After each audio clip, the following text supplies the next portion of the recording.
13 anyos si estudyante. Nasapuan nga wala na sa kabuhi sa Suba sa Bagao City. Biktima ginapatihan nga nalumos. Nakatutok Aileen Pedraso. Kani baylo pang kabuhi ko.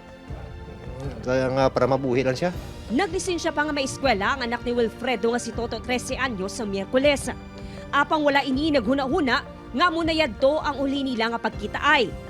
Mabuot kag madamo pa sang handom si Toto, gani masakit para sa iya iloy nga hindi na ini matuman.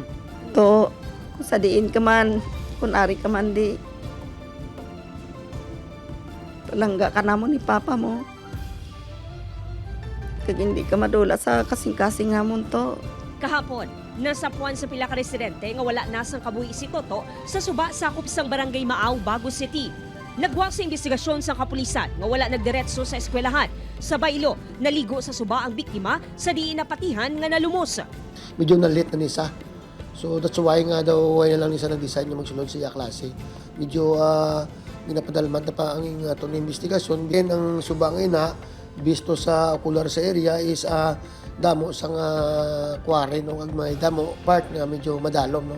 Wala kuno sa ideya ang ginikanan ni Toto nga wala siya nag-eskwela.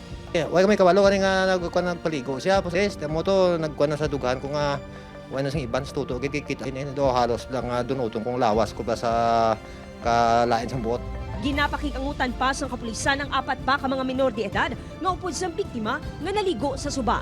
Kung medyo sa tanong so kung ara sila may witness during the time of incident, why sila nag-inform, particular sa pumuluyo sa palibot sa Suba, nangayo bulig, may gap of time pa. Upod kay Reynald Castillo, Aileen Pedraso. 1 Western Visayas.